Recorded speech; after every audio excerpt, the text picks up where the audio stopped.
Chapter 41. When 2 full years had passed, Pharaoh had a dream.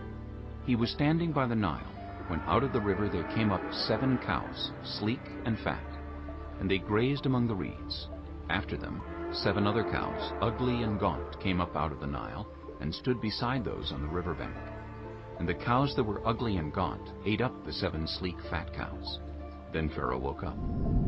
He fell asleep again, and had a second dream. 7 heads of grain, healthy and good, were growing on a single stalk.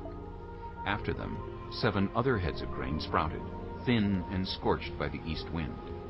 The thin heads of grain swallowed up the 7 healthy full heads. Then Pharaoh woke up. It had been a dream. In the morning his mind was troubled, so he sent for all the magicians and wise men of Egypt. Pharaoh told them his dreams, but no one could interpret them for him.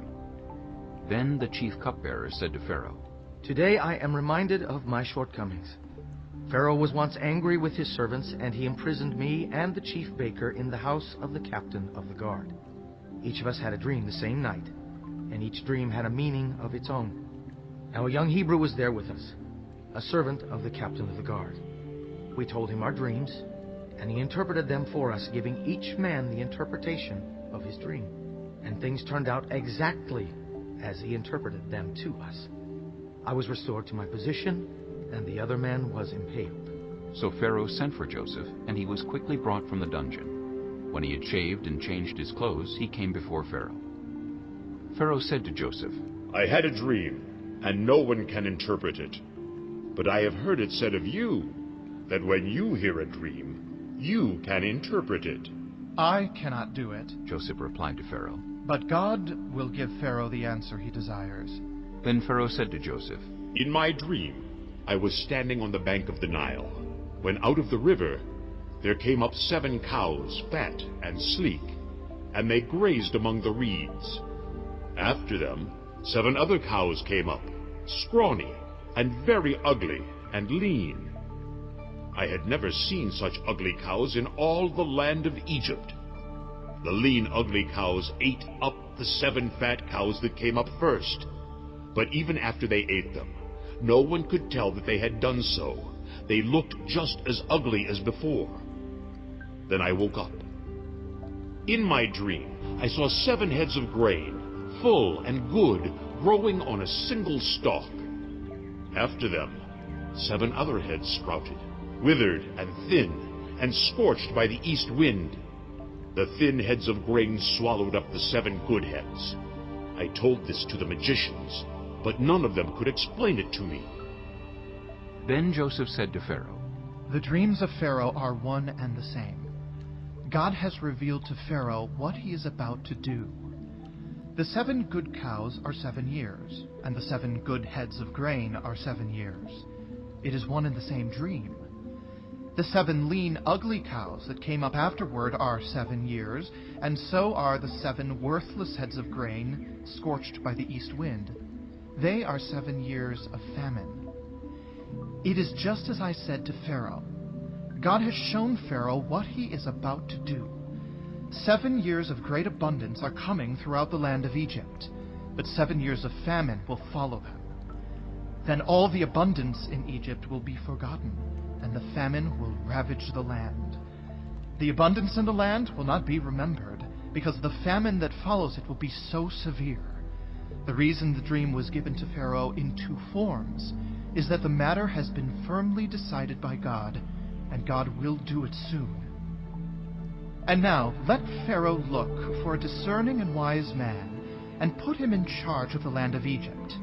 Let Pharaoh appoint commissioners over the land to take 1/5 of the harvest of Egypt during the 7 years of abundance. They should collect all the food of these good years that are coming, and store up the grain under the authority of Pharaoh to be kept in the cities for food.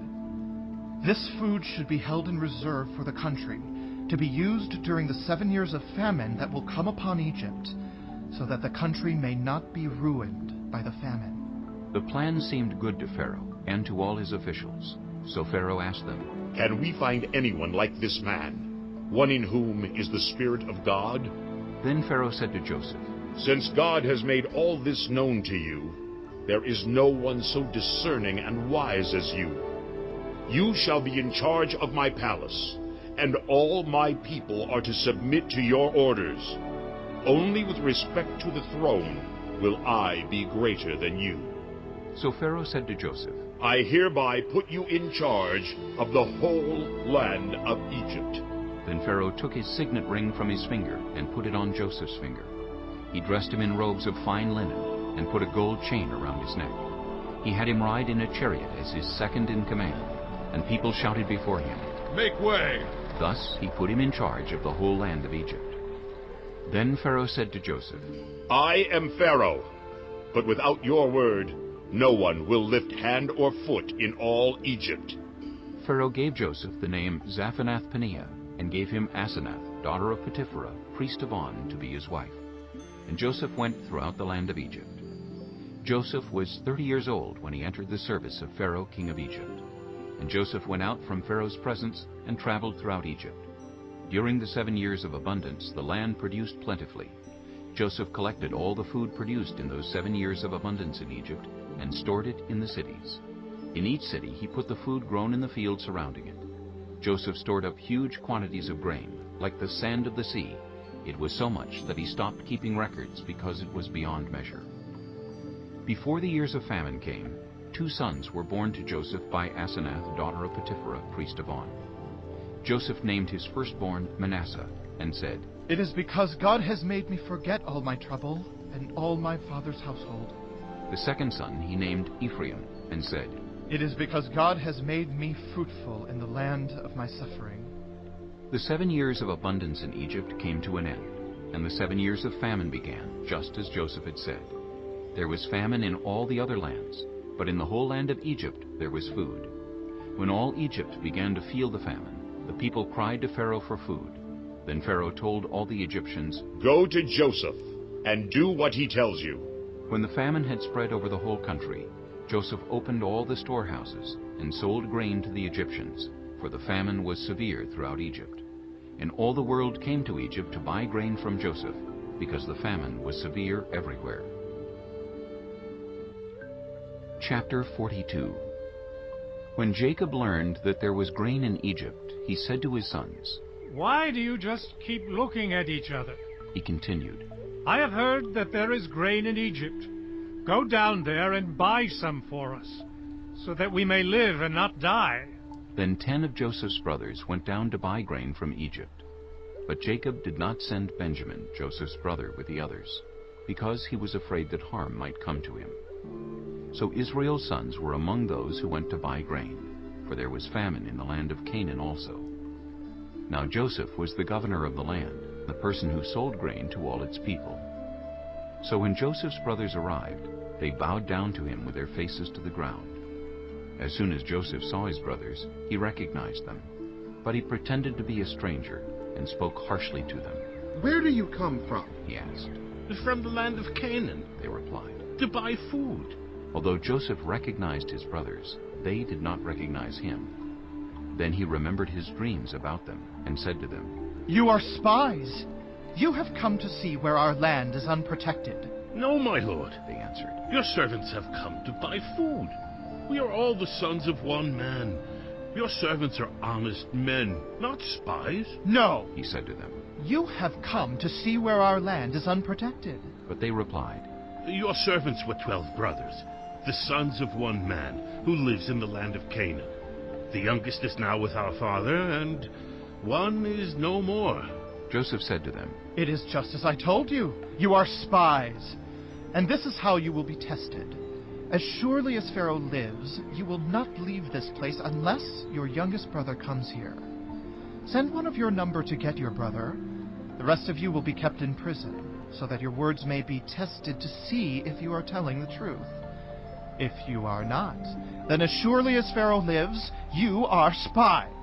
and he put them all in custody for 3 days. On the 3rd day Joseph said to them, Do this, and you will live, for I fear God. If you are honest men, let one of your brothers stay here in prison, while the rest of you go and take grain back for your starving households. But you must bring your youngest brother to me, so that your words may be verified and that you may not die. This they proceeded to do. They said to one another, "Surely we are being punished because of our brother. We saw how distressed he was when he pleaded with us for his life, but we would not listen. That's why this distress has come on us." Reuben replied, "Didn't I tell you not to sin against the boy? But you wouldn't listen. Now he must give an accounting for his blood." They did not realize that Joseph could understand them, since he was using an interpreter. He turned away from them and began to weep, but then came back and spoke to them again. He had Simeon taken from them and bound before their eyes. Joseph gave orders to fill their bags with grain, to put each man's silver back in his sack, and to give them provisions for their journey. After this was done for them, they loaded their grain on their donkeys and left. At the place where they stopped for the night, one of them opened his sack to get feed for his donkey, and he saw his silver in the mouth of his sack. "My silver has been returned," He said to his brothers. "Here it is in my sack." Their hearts sank, and they turned to each other trembling and said, "What is this that God has done to us?" When they came to their father Jacob in the land of Canaan, they told him all that had happened to them. They said, "The man who is lord over the land spoke harshly to us and treated us as though we were spying on the land. But we said to him, 'We are honest men, we are not spies. We were 12 brothers, sons of one father. One is no more, and the youngest is now with our father in Canaan.' Then the man who is lord over the land said to us, 'This is how I will know whether you are honest men. Leave one of your brothers here with me, and take food for your starving households, and go. But bring your youngest brother to me, so I will know that you are not spies, but honest men. Then I will give your brother back to you, and you can trade in the land.'" As they were emptying their sacks, there in each man's sack was his pouch of silver. When they and their father saw the money pouches, they were frightened. Their father Jacob said to them, You have deprived me of my children. Joseph is no more, and Simeon is no more, and now you want to take Benjamin. Everything is against me. Then Reuben said to his father, "You may put both of my sons to death if I do not bring him back to you. Entrust him to my care, and I will bring him back." But Jacob said, My son will not go down there with you. His brother is dead, and he is the only one left. If harm comes to him on the journey you are taking, you will bring my gray head down to the grave in sorrow.